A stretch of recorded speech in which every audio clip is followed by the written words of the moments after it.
दोस्तों जीवन में हम जो सपने देखते हैं वो हमारे सभी सपने पूरे हो सकते हैं, लेकिन उन सपनों को पूरा करने के लिए हमें जी जान मेहनत करना पड़ेगी और उसको जी जान मेहनत के साथ, पूरे सांस के साथ, तन मन धन के साथ उस कार्य को करने में जुटना होगा, तब जाके हमारे सारे सपने पूरे हो सकते हैं। साथियों सभी को मेरा जय हिंद। साथियों आज हम पढ़ेंगे जो सांख्यिकी है, और सांख्यिकी के अंदर आता है माध्यिका, बहुलक, माध्य, समांतर माध्य, ये चीज आता है। तो दोस्तों ये बहुत सारे एग्जाम में पूछा जाता है, एसएससी, जीडी और कांस्टेबल में भी कहीं ना कहीं से बारंबारता वाले सवाल दिए जाते हैं। तो दोस्तों आज का जो वीडियो है बहुत इंटरेस्टिंग होने वाला, और ये कंफ्यूजन आपको हमेशा बना रहता है, माध्यिका याद नहीं होती, बहुलक याद नहीं होते, समांतर माध्य याद नहीं होते। तो मैं सारी चीजें बहुत अच्छी तरीके से क्लियर करवाऊंगा, आपको एक ही बार में सारी चीज समझ में आ जाएगी। लेकिन उससे पहले दोस्तों ये जो वीडियो देख रहे हो आप सभी लोग जितने से ज्यादा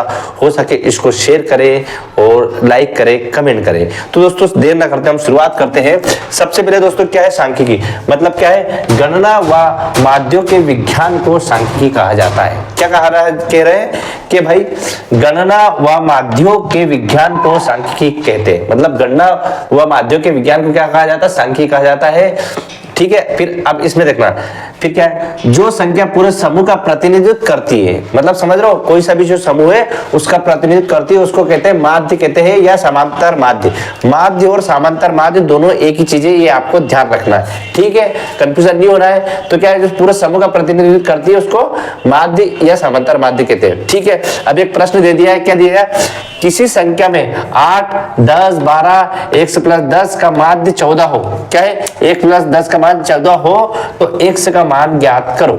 ठीक है, तो और यहाँ पर फार्मूला भी लिख दिया है, माध्य, समांतर माध्य और कुल पदों का योग है ना, कुल पदों का योग हो सकता है, भूल गए, कुल पदों का योग और नीचे संख्या।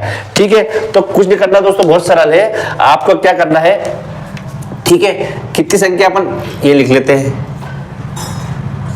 8, 10, 12, फिर 1 प्लस 10। ठीक, अब इसका क्या हो रहा है दोस्तों, नीचे क्या है संख्या, अब कुल संख्या कितनी गिनना अपने को, संख्या 1, 2, 3, 4, कितनी हो गई, 4। ठीक है, अब इसमें क्या रखा है, माध्य, माध्य हमें दे रखा है, माध्य कितना अपना 14। बस इसको सोल्व कर लेते हैं, करते हैं 8 और 8, 10, 18, 18 और 12, 30, 30 और 10, 40। तो क्या हो जाएगा 40, हाँ 40 प्लस x बराबर 4, और नीचे कितना है ये इधर 14। अब इन दोनों का आपस में मल्टीप्लाई हो जाता ना, तो क्या क्या हो जाएगा, 14, 14, 14, 28, 14, 24, 56। तो यह 56 अपना इधर आ जाएगा। फिर इधर ये चलेंगे 40 प्लस x, तो यहाँ से क्या कर लेंगे अपन, 56 इधर ले लेते हैं, माइनस 40 कर लो, और x का x, तो x में क्या आ जाएगा, 14 घटाएंगे, हाँ x, ये 56 है, x में अगर ये घटाएंगे तो कितना बचेगा, 16 हमारा आंसर। 56 में 40 जाएगा तो आंसर। ठीक है, आया समझ में, ऐसे ही करते जाना है, सरल है दोस्तों। हमेशा माध्य और समांतर माध्य वाला क्वेश्चन जरूरी बनता है, कोई से भी एग्जाम आप ले लो। ठीक है, अगला सवाल चलते हैं, आंकड़ों को आरोही व अवरोही क्रम में व्यवस्थित करने पर जो मान आता है उसे माध्यिका कहते हैं। ठीक है, ये जरूरी है।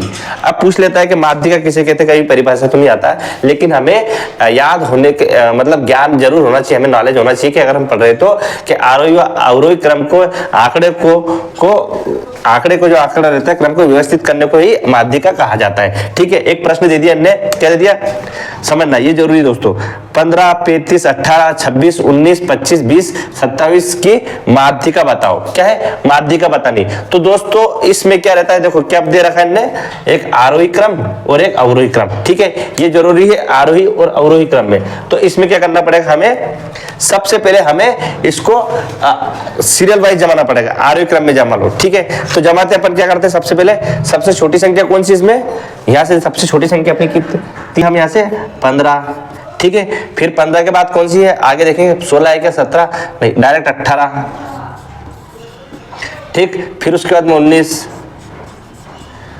19 के बाद में फिर 20, फिर 20 के बाद में 20 के बाद डायरेक्ट फिर अपनी आ गई 25, फिर 26, फिर 27। ठीक है, 2 को 2, 2 दूनी 4, 2 तिया 6, 2 चौकी 8, 2 को 2, 2 दूनी 4, 2 तिया 6, एक और इसमें कितनी है, 2 को 2, 2 दूनी 4, 2 तिया 6, 2 चौकी 8, एक और नंबर मिस हो रहा अपना कहीं ना कहीं, देखते 25 हो गया, 19 के बाद में 20, 18, 35 लास्ट वाला है ना। ठीक है, क्या हो रहा है ये अपना, इसका एक और चीज इसमें ये देखना है कि अब इसका क्रम क्या है, 1 नंबर पे है, 2 नंबर पे है, 3 नंबर पे है, 4 नंबर पे है, 5 नंबर पे है, 6 नंबर पे है, 7 नंबर पे है, 8 नंबर पे। ये क्या है, सम सूत्र, मतलब n+2 वे पद का मान प्लस n+1/2 वे पद का मान, मतलब ये क्या है, ये सम का सूत्र है। ये भी याद रखना आपको, काय का सूत्र है, सम वाली सूत्र का, मतलब इसमें माध्यिका याद करते हो, सम वाली जहां भी संख्या आती है, अगर यहाँ 9 आ जाती तो 9 के लिए फार्मूला अलग दे रखा है, तो वो 9 के लिए आपकी बन जाएगी, तो ये सम के लिए। ठीक है, अब इसी फार्मूले में अपने को पूरी रखना है। ठीक है, अपन रखते हैं। ठीक है, n+2, n का मान क्या हो जाएगा दोस्तों, n का मान टोटल संख्या कितनी, 8 है ना, ये टोटल 8, तो क्या है n का मान क्या जाएगा 8। ठीक, और अपन में 2। ठीक, फिर वे पद का मान इधर क्या प्लस, अब n का मान कितना है 8 प्लस 1 अपन में 2। ठीक, वे पद का मान, अब इसमें देखेंगे 8 का इसमें काटेंगे कितना जाएगा दोस्तों, ये 4 आ जाएगा। ठीक है, 4 आ गया, मतलब यहाँ अपने को इधर 4 लिख लिया। ठीक, प्लस 8 और ये कितना है 9 अपन में 2, तो क्या जाएगा, काटेंगे तो 4 प्लस 5.5। ठीक है, अब क्या करना, वे पद का मान ज्ञात करना, तो इसमें 4 पर कौन सी संख्या है, 4 पर आप देखेंगे 4 पर ये 20 है, तो यहाँ 4 का मान क्या जाएगा 20। ठीक, अब 5.5 पे, तो 5.5 पे कितना 25, और अपन में ये कितना 25। ठीक है, और अपन में 2 है सही, तो टोटल कितने जाएगी 45 अपन 2, तो 22 पॉइंट क्या आंसर आ जाएगा अपना 22.5, ये अपना आंसर। ठीक है, आया समझ में, ये माध्यिका इंपोर्टेंट है और माध्यिका बनती है। ठीक है, ये अपनी काय की बात करती है, ये सम की बात करती है, विषम की बात करेंगे। विषम में देखेंगे 5, 10, 3, 7, 2, 9, 6, 2, 11 श्रृंखला की माध्यिका बताओ। क्या बताओ, माध्यिका बताओ। ठीक है, बहुत सरल है, कुछ नहीं करना है, ये उधर सम था और इधर विषम है, वैसे टोटलिंग कर लेते, सीरियल वाइज जमा लेते हैं। सबसे पहले क्या है 2, तो 2, फिर 2, ठीक है, फिर 3, फिर उसके बाद में फिर 5 आ गया, फिर क्या है 6, फिर 7 के बाद में फिर क्या जाएगा 9, फिर 10 और फिर 11। ठीक, टोटल गिनती करते हैं अपन 1, 2, 3, 4, 5, 6, 7, 8, 9। ये कौन सी विषम संख्या गई, यहाँ लिख लेते हैं अपन 1, 2, 3, 4, 5, 6, 7, 8 और ये 9। ठीक है, ये विषम का है और ये विषम का फार्मूला है, कुछ नहीं करना। n+2 मतलब क्या है, n का कितना है, n मतलब 2 आ जाएगा। ठीक है, प्लस 1/2, तो क्या है 10, तो कितना 5। अब 5 नंबर पर कौन सी संख्या अपनी 6, तो अपना आंसर क्या जाएगा दोस्तों 6 अपना आंसर है। ठीक है, ये हो गई अपनी माध्यिका सम और विषम की और माध्य है। ठीक है, इसमें और बारंबारता और बहुलक वाले इसमें और भी सवाल बनते हैं, वो वाले तो बहुत दूसरे को कराऊंगा। क्या है बहुलक, अब बहुलक समझना दोस्तों, बहुलक क्या है, डायरेक्ट मैंने लिख दिया है, ज्यादा बार आए वही आंसर है। ठीक है, बहुलक मतलब जो ज्यादा बार आएंगे वही आंसर रहेगा। बारंबारता मतलब कितनी बार आए, बारंबारता मतलब कोई संख्या कितनी बार आई उसे ही बारंबारता कहते हैं। अब एक सवाल है बिल्कुल सरल है, आपको समझ में जल्दी आ जाएगा। क्या है, निम्न प्रेक्षणों में बहुलक व बारंबारता ज्ञात करो। पहला बहुलक क्या है, बहुलक। ठीक, अब आपको इसमें से बहुलक क्या बोल रहा है, बहुलक का क्या बोल रहा है, ज्यादा बार आए वही आंसर है। अब इसमें बहुलक इससे कौन सी संख्या है जो सबसे ज्यादा बार आई, देखते हैं अपन। ठीक है, तो सबसे ज्यादा बार लग रहे हैं 9, 1 बार, 2 बार, 3 बार, 4 बार, मतलब क्या है ज्यादा बार आए वही आंसर। तो बहुलक का आंसर क्या होगा 9 आंसर बहुलक का। ठीक है, अब बारंबारता मतलब कितनी बार आए, कोई संख्या कितनी बार आई। ठीक है, बारंबारता करते हैं तो कितनी बार आई है 9, कितनी बार आया है, मतलब बारंबारता, यह लिखे थे बारंबारता, आपको समझ में आ जाएगा। बारंबारता हम देखते हैं 1 बार, 2 बार, 3 बार, 4 बार, तो कितना आंसर आया अपना 4 आंसर, ये बारंबारता।